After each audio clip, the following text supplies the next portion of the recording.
পদে নেওয়ার লেগা আপনাকে গ্যারান্টি দোকান নাই। আরে ধর, আপনার কে কইছে যে আমি আপনার দোকানে সদাই নিতে আইছি? আমি তো আপনার দোকানে আইছি আপনার একটা গুরুত্বপূর্ণ কথা দেখেন, হাসি ভেজা আমি মডেল চোখের জীবন। ভেতর লজ্জা শরম আমার ভিতরে একদম নাই। কত কান্না তাই এত ঘুরে পেশা না বইলা আমি আপনার ডাইরেক্টলি কইছি আজও বুঝি না মানা আমার ফিরে আপনাকে এসো ভালো না লাগে।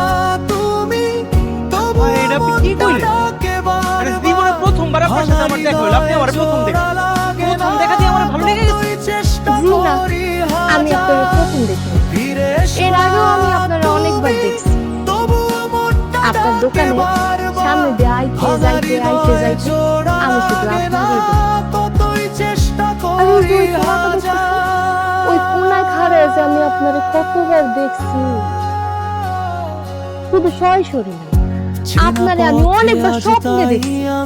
আপনি যে আমার স্বপ্নে কতবার আসছেন। যাই হোক, কথা অর্ধেক বাকি অর্ধেক হয়ে যায়। আপনার আমি ভালোবাসি। এই পাগলের বাচ্চা পাগল, তোর কি মাথা খারাপ হয়ে গেছে? কোথা থেকে ছুটে আইছস? হ্যাঁ, আমারে দূর থেকে দেখা গেছে, আমার ব্যাপারে কোনো খোঁজ খবর নেস নাই। আমি বিবাহিত, আমার বউ আছে, বুঝছো? ওয়াল্লাহ, আপনি বিবাহিত? আপনার বউ আছে? তাহলে তো আরো ভালো হয়েছে। হইছে মানে? যারা বিবাহিত তারা অনেক অভিজ্ঞ। আপনার সাথে প্রেম করলে কিভাবে আদর করতে হয় তা শিখা লাগবে না। আপনি নিজেই আমারে আদর যত্ন ভালোবাসা দিয়ে ভরা ফেলতে পারবেন। আর অবিবাহিত গুলোকে প্রেম করলে কিভাবে আদর করতে হয়, সোহাগ করতে হয়, এটা শিখাতে শিখাতে আমি বুড়া হয়ে যাবো।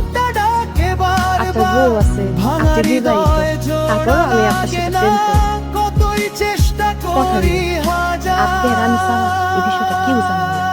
আল্লাহ রে আল্লাহ, কত অসভ্য মাইয়া। আমি বিবাহিত এটা জানার পর সে আমার সাথে প্রেম করতে চাইতেছে। এই শোন, আমি বিবাহিত, আমার স্ত্রীর আমি অনেক ভালোবাসি। আমার স্ত্রীর ছাড়া অন্য কোনো মাইয়ার লগে প্রেম তো দূরের কথা, আমি কারোর লগে কথাও কই না।